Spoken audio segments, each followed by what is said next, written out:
네, 여러분 반갑습니다. 서구 강화공진에는 제가 알기로는 이재명이 아니라 조택상이 출마한다고 알고 있습니다. 조택상 부탁드립니다, 여러분.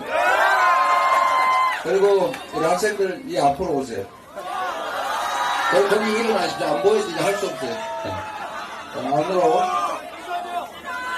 안녕하세요. 이재명 화이팅! 네.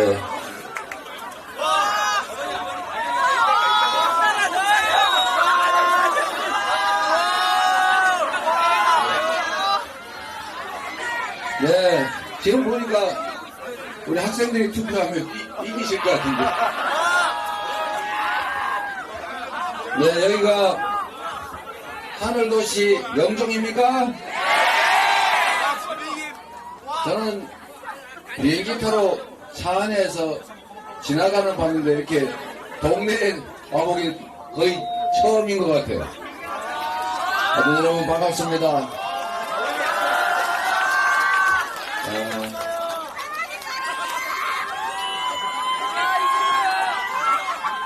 네, 우리 학생들은 지금 당장은 혹시 투표권이 없더라도 동네 소문이라도 많이 내주세요. 집에 가서 혹시 엄마 아빠가 다른 생각하고 계신 것 같으면 절대 안 돼요. 우리의 인생이 달렸어요. 이렇게 얘기해 주시기 바랍니다. 자, 이제 제가 좀 드리고 싶은 말씀을 좀 드리도록 하겠습니다. 저 뒤에는 안 보이는 분들이 꽤 많으신데, 여러분 여기 학생들이 많아서 제가 우리 학생들 입장에서 몇 말씀을 좀 드릴까 생각합니다. 조택사의 그림 이거 좀 내리세요. 자, 이거 좀 치우세요. 안 보여요, 안 보여요. 네, 자, 뒤로, 더 뒤로. 네, 됐습니다. 네, 여러분 우리 여기 학생들이 유난하게 많은데 제가 여러 유세장을 다녀봤습니다만 우리 영종에는 우리 학생들의 관심이 매우 높은 것 같습니다. 참으로 반갑고 또 좋은 일이기도 합니다. 우리가 부모님들도 많이 계신데 우리 학생들한테 좋은 세상 물려주려고 정말 밤낮으로 여러분 열심히 일하고 또 낮에도 일하는 것만 부족해서 밤에 배달하고 새벽에 신문도 나르고 그렇게 열심히 살지 않습니까? 그렇게 해서 우리 아들, 딸들 결혼할 때쯤 돼서 집이라도 하나 사서 물려주지 않으면 결혼이라도 하겠냐 이런 걱정 들고 또 학원도 열심히 보내서 좋은 대학 보내고 또 가능하면 유아이라도 보내서 실력, 능력 키워서 더 좋은 행복한 세상 살게 하려고 정말로 애쓰고 있죠. 그런데 여러분 그것도 매우 중요합니다. 우리 다음 세대들, 우리 자녀들에게 좋은 세상 살게 해주려고 우리가 정말 죽을 똥 살 똥 애쓰지만 그런 노력의 일부를 이 세상이 공정하게 만드는데 조금씩은 더 써야 합니다. 여러분 개인이 아무리 노력해도 이 불공정한 세상, 침체된 세상, 이런 불합리한 세상에서는 행복한 삶이 불가능합니다. 우리가 이 좁은 기회의 문을 통과하게 하려고 정말로 애쓰는데 우리가 조금만 노력하면 기회의 문 요만한 것을 이만하게 만들 수가 있어요. 여러분 생각 한번 해보세요. 우리 젊은 세대들은 잘 모르실 텐데 우리 소위 기성세대들은 어려운 시절을 살지 않았습니까? 그때는 정말 이 나라의 자본이 부족해서 해외에서 차관들이 오고 국민들이 저축하면은 그 저축된 돈 모아가지고 투자를 해야 되는데 모든 기업들이 사용하기는 너무 적으니까 어디다 썼어요? 한 군데다 몰빵을 했습니다. 소위 유식하게 말하면 불균형 성장 전략을 취했어요. 자본이 부족하니까 모두에게 공평하게 나누면 쓸 수가 없는 겁니다. 그래서 몇 군데를 골랐죠. 그래서 만들어진 기업들이 바로 지금 말하는 재벌들입니다. 지금 현재 있는 대부분의 재벌들, 신흥 재벌들 말고요. 대부분의 이 전통산업들 하던 재벌들은 자신들의 능력도 물론 뛰어났겠지만 사실은 우리 사회가 가지지 못한 차관이라든지 우리 국민들이 은행에다가 예금하면은 그거 대출 받는 것 자체가 엄청난 권력이었습니다. 대출만 받아 땅만 사면 돈을 벌었어요. 대출을 받아서 뭔가 사업을 하면 돈을 벌었습니다. 근데 그 기회를 모두한테 줄 수가 없으니까 특정 소수한테 준 겁니다. 그래서 그들은 재벌이 됐죠. 그리고 전국에 땅 사서 부동산값 올라서 엄청나게 돈을 많이 벌었고 지금의 부를 쌓는 원천이 됐습니다. 그런데 문제는 여러분, 그때도 지금도 똑같습니다만 누가 우리 사회가 가지고 있는 자산 기회를 가질 것이냐, 누구에게 부여할 것인가를 누가 정했습니까? 정치가 정했습니다, 여러분. 박정희가 정했고요, 전두환이 정했고 노태우가 정했던 겁니다.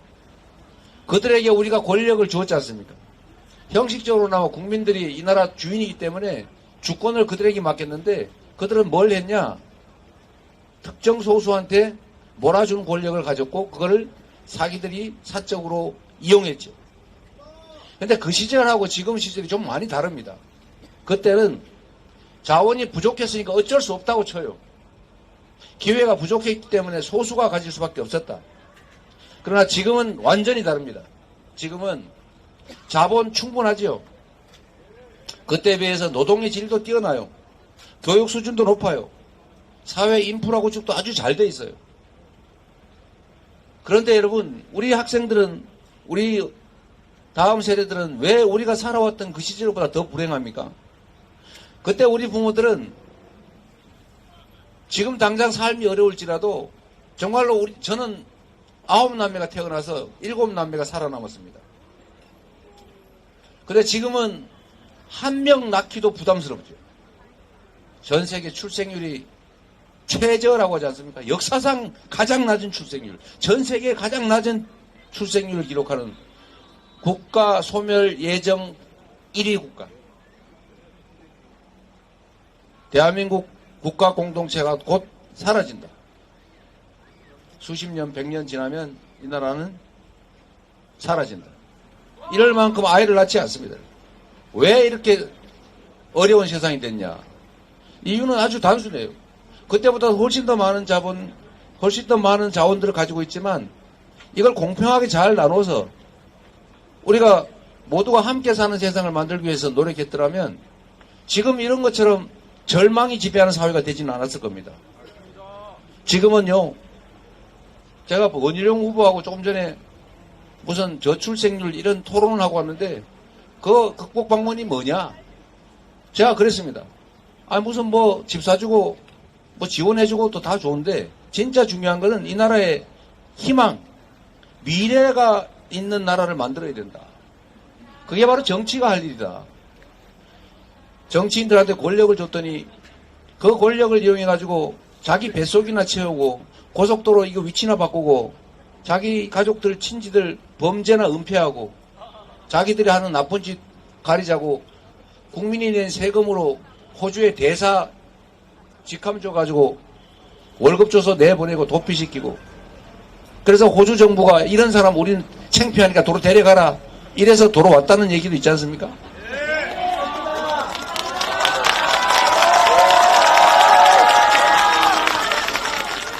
국가 권력이라고 하는 것은 다 국민들이 만든 것입니다.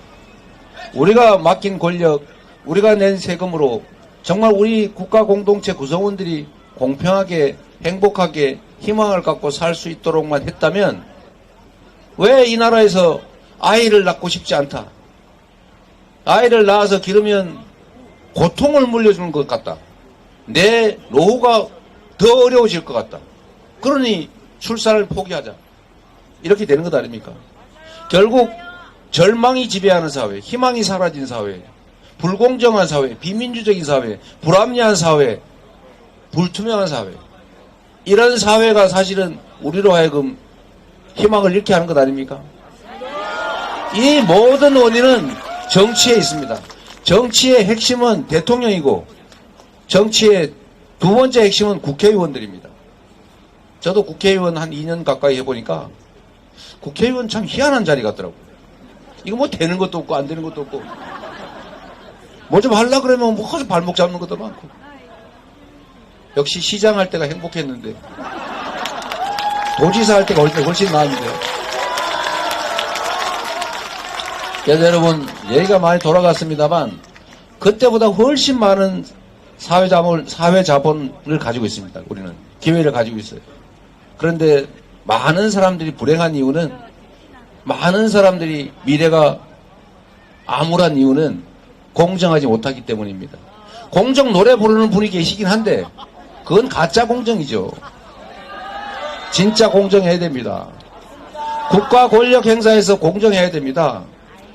가족이라고 봐주고 이러면 안 되죠.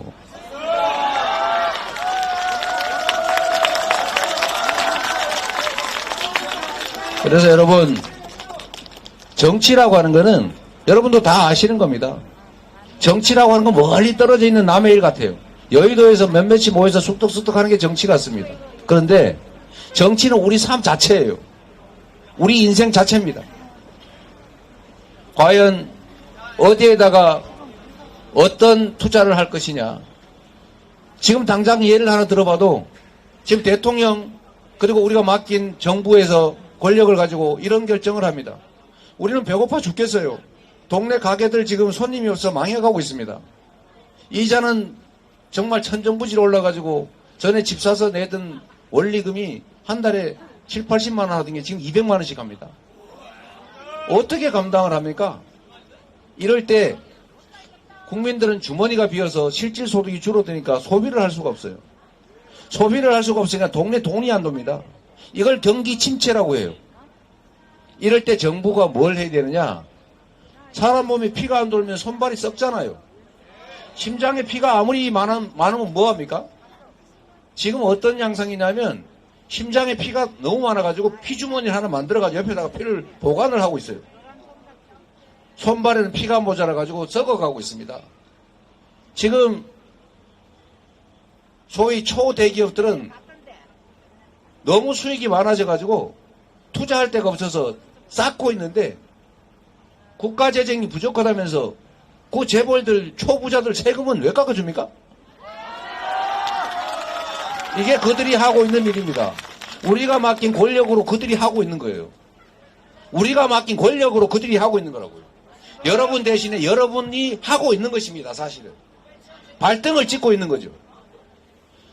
초부자들 세금은 깎는데 세금이 당연히 부족하죠. 재정이 부족하니까 뭐라고 합니까? 국가 R&D 예산을 깎아요.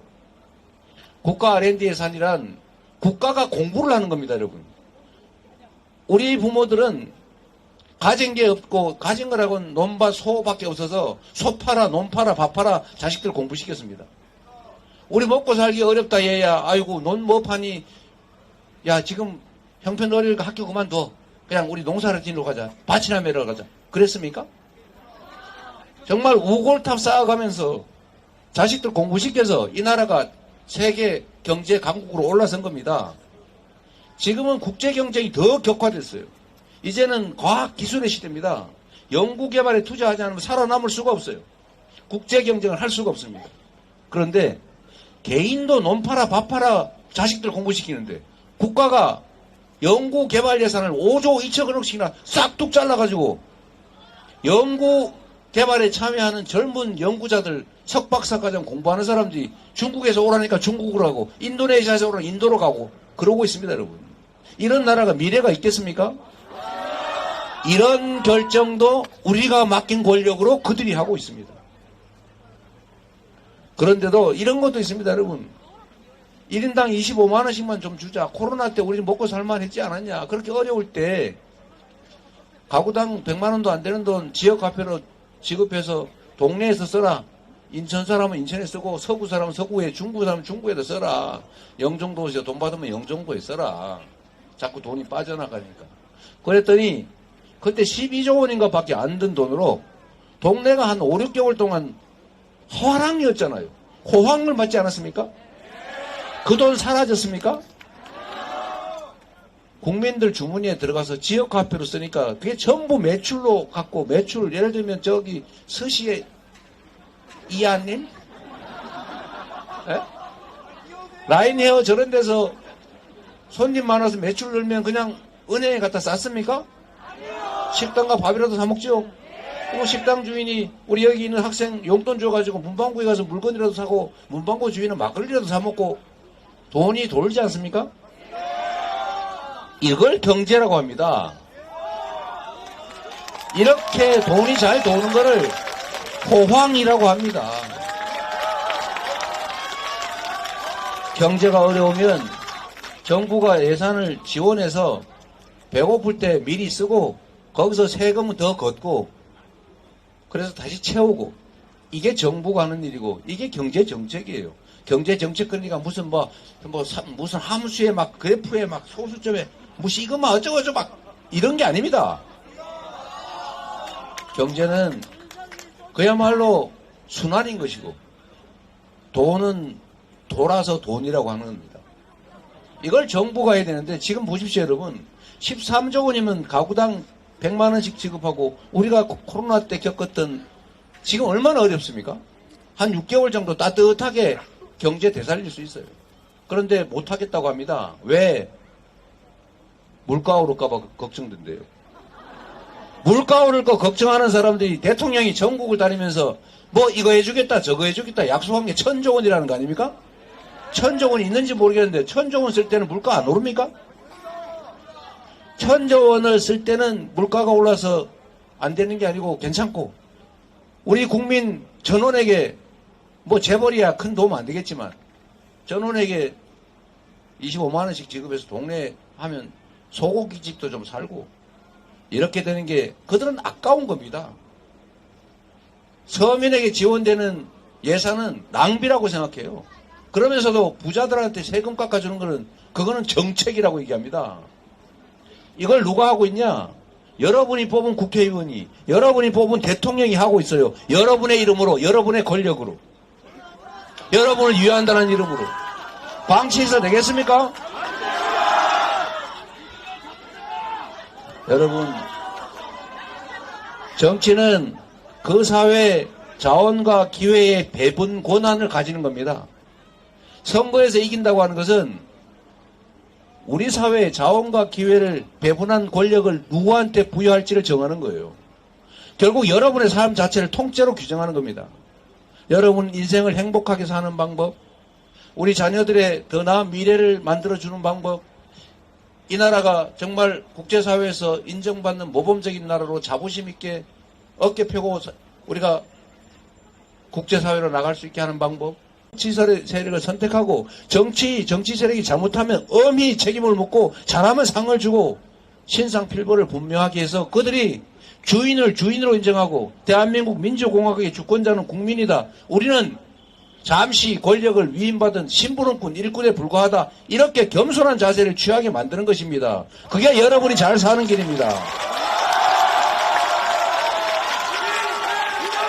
이 조택상 같은 사람 뽑으면 여러분 잘 살 수 있다고요.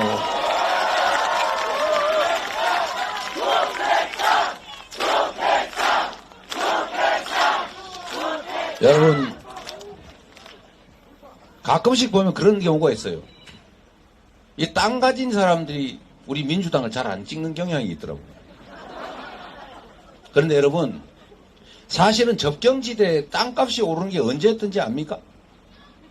접경지역에 땅값이 오른 거는요, 민주정부가 평화정책을 잘해서 남북관계가 좋을 때입니다.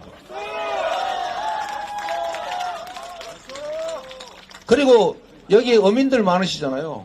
꽃게 중요하잖아요. 지금 꽃게 잡는 거 불안할걸요. 언제 포탄 날아올지 모르는데. 남북관계가 평화로울 때 우리의 삶도 좋아졌습니다. 그래서 평화가 곧 경제고 평화가 곧 밥인 것입니다. 여러분.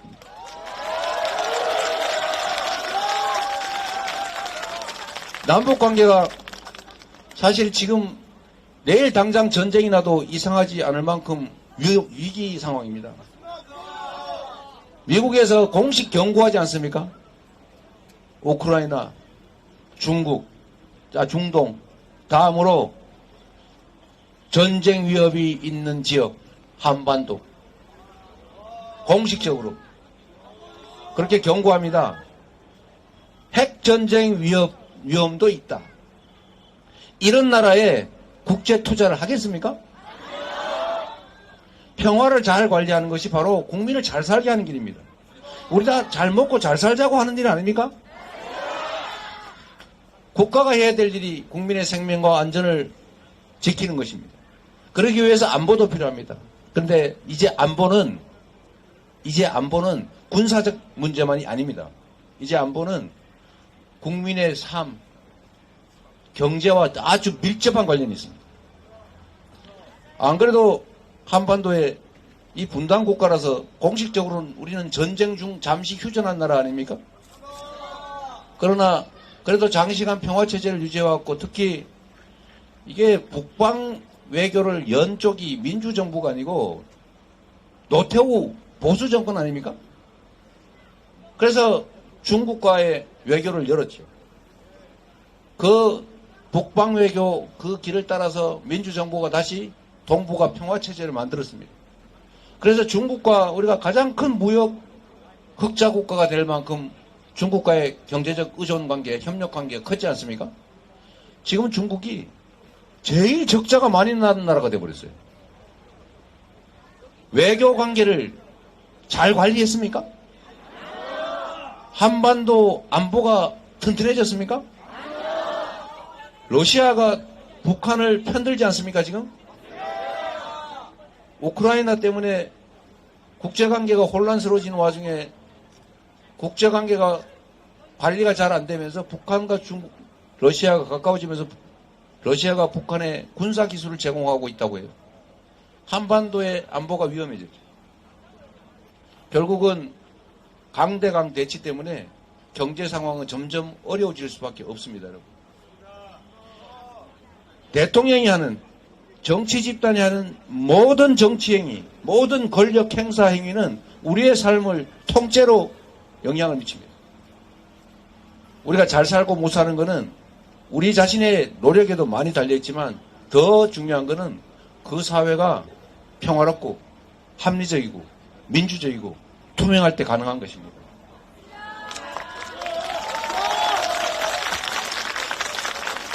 지난 2년 동안 이 정부는 경제정책에서 실패했습니다. 경제가 완전히 폭망했습니다. 물가가 이게 말이 됩니까, 여러분? 전 세계에서 감자값이 제일 비싸대요. 아니, 감자는 그렇다 치더라도 바나나는 왜 제일 비싼 겁니까? 대파는 왜 비싼 겁니까? 875원이라고 국민들 약 올립니까? 물가가 올라서 국민 여러분 고통스럽지 않습니까? 라고 말해야 되는 것 아닙니까? 그런데 가가지고 대파 875원이네. 합리적인 가격이네. 그랬더니 어떤 사람은 또 나타나가지고 심기경호한다고 그거 한 뿌리에 875원이라고 한 거야. 그랬더니 며칠 있다 또 정부 관리 장관이라는 사람이 다시 또 하나로마트 가서 875원짜리 진짜 또 있네? 이러고 있어요. 지금 임금님 귀는 당나귀 귀, 벌거숭이 임금님 놀이하는 겁니까? 이게 민주국가입니까, 여러분? 대통령이 뭐 대단한 존재입니까? 우리가 5년 동안 잠시 권력을 맡겨놓은 일꾼 아닙니까? 머슴 아닙니까? 왕이 아니지 않습니까? 통치자나 지배자를 뽑지 않았지 않습니까? 우리는 우리 국민들의 삶을 위해서, 대한민국의 미래를 위해서 더 잘하라고, 더 좋은 환경 만들라고 권력도 맡긴 것이고 세금도 낸 것입니다. 그렇죠? 우리 인생이 달린, 각 개인의 삶이 달린 정치 외면하지 말아야 합니다. 우리 자녀들의 행복한 미래를 물려주는 것도 뭐 열심히 일하시고 최선을 다하는 거, 공부 열심히 시키는 것 중요합니다만 더하기 대한민국을 정말로 인정받는 민주국가로, 평화롭고 안전한 나라로, 기회가 넘쳐나는 성장하는 나라로 만들어주는 것이 바로 여러분이 자녀들한테 해줄 수 있는 일이다.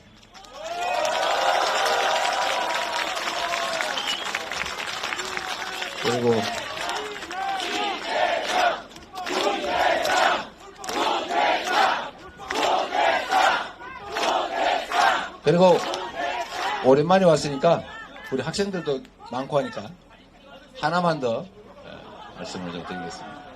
뭐 싫으면 이제 그만할 건데.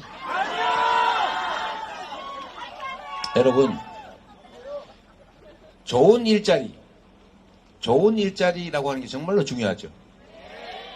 좋은 일자리가 만들려면 기업 활동이 왕성해야 됩니다.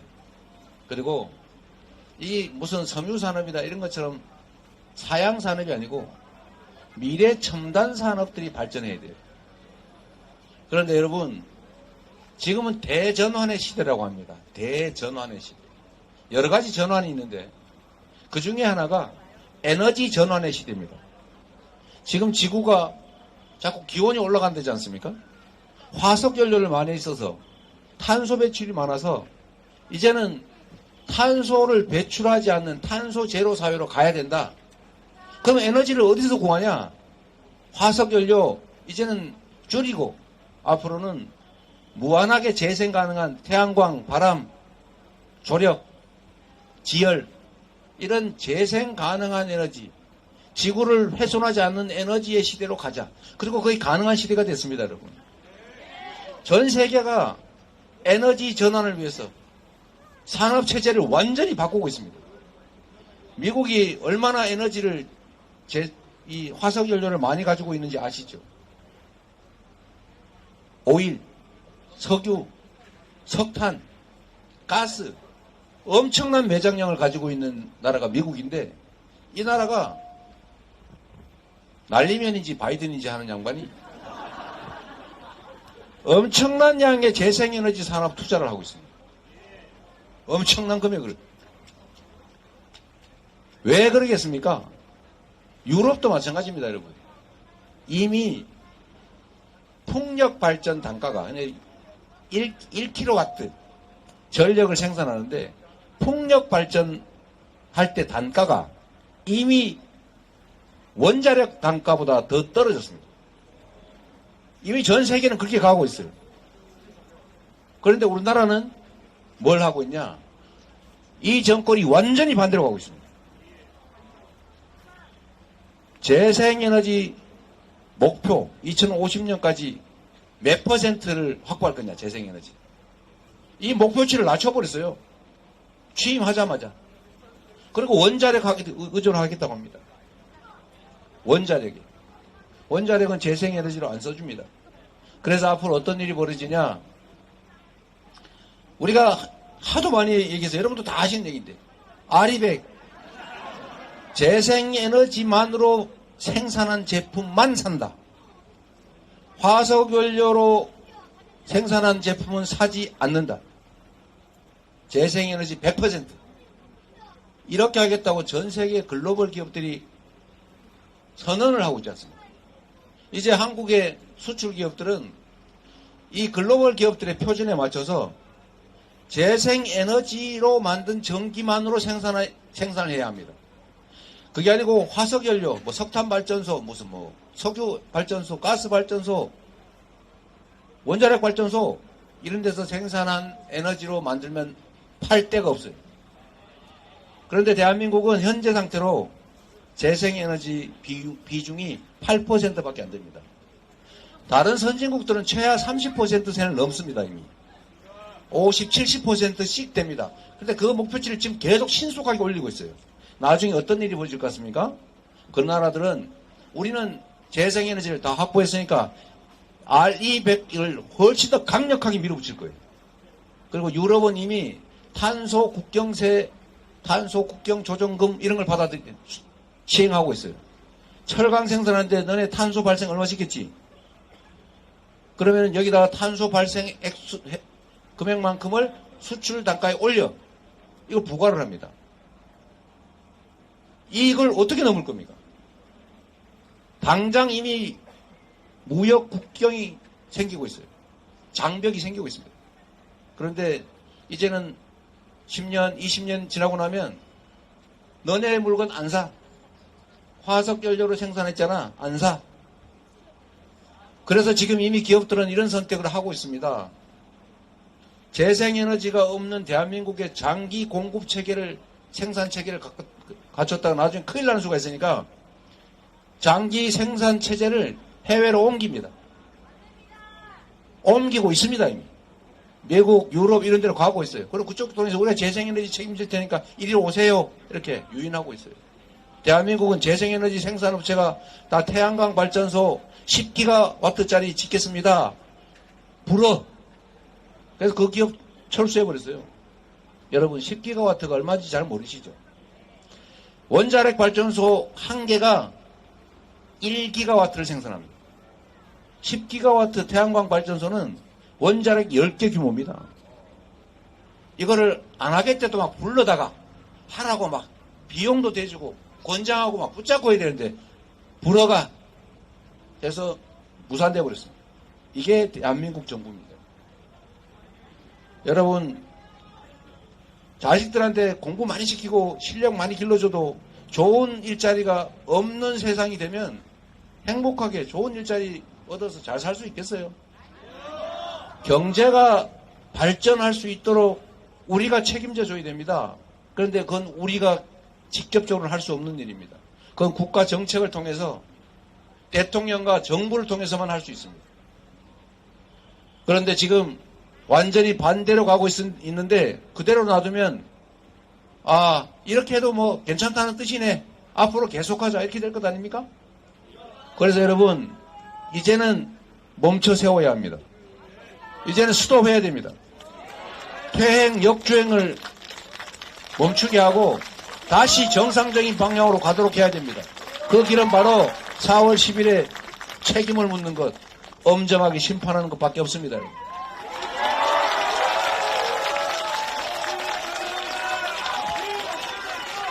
조택상을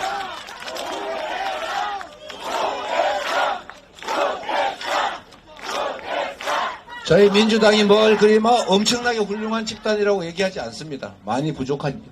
그러나 국민의힘보다 낫다고 자부합니다. 그래서 국민의힘 정권에 대해서 경종을 울려주십시오. 이 나라 주인이 여러분이라는 걸 보여주세요. 정치는 우리의 삶을 결정하는 바로 우리 자신의 일이다. 내 일을 엉터리로 하면 책임을 묻는다는 걸 꼭 보여주시고 여러분이 이번 4월 10일에 반국민적인 세력에 대항해서 스스로 이겨주십시오. 조택상을 통해서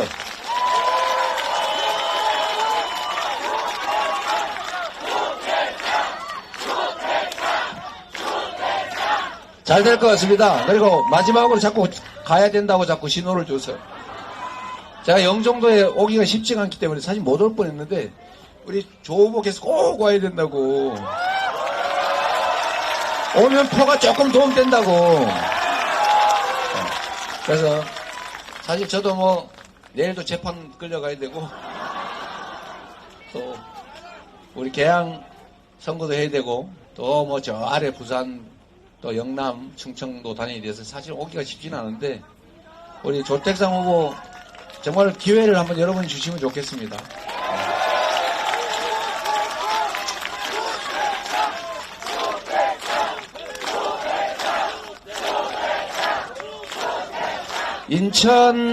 인천 지역구 중에 여기가 좀 어려운 지역이라고 해요. 근데 여러분, 이제는 여러분들이 좀 책임져 주십시오. 여러분께서, 두 가지만 부탁드릴 텐데요. 대한민국은 이제 하나의 선거구다. 요 지역에 이기는 것도 중요한데, 전국에서 우리가 반드시 과반수를 해야 됩니다. 국회 입법권을 뺏기면 지금 행정 권력만 가지고도 나라를 이렇게 만들었는데 법까지 마음대로 뜯어 고칠 수 있는 권력을 그들이 차지하면 나라가 어떻게 되겠습니까? 절대로 안 되겠죠.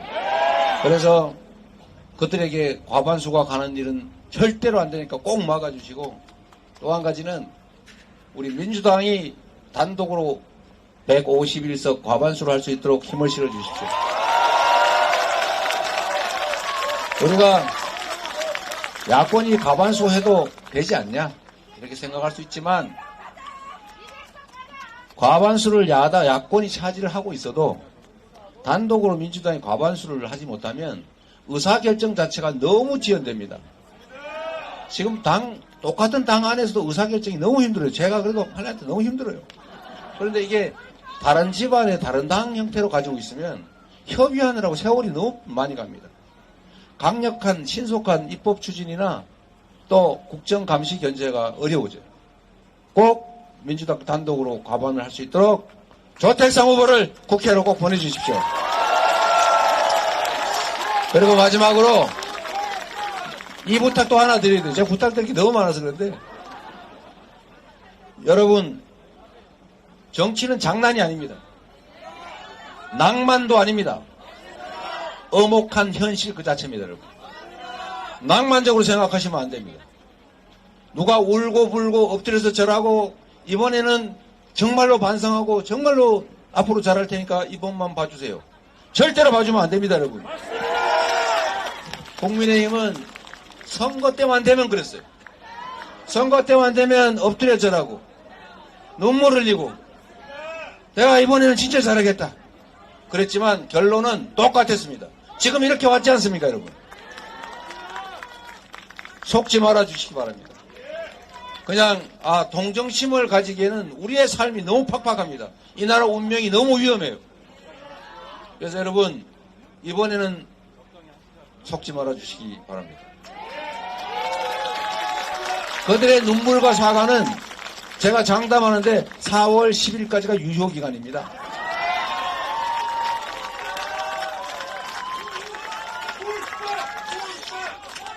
자, 여러분, 조택상 후보는 여러분을 위해서 준비된 훌륭한 후보라고 자부합니다. 여러분은 이번 4월 10일에 반드시 이겨야 합니다.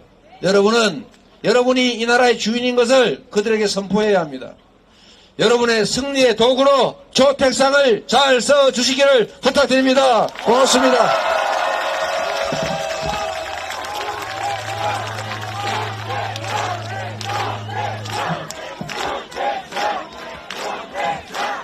조택상, 조택상, 조택상, 조택상, 조택상, 조택상, 10월 11일 정권 심판 날이다.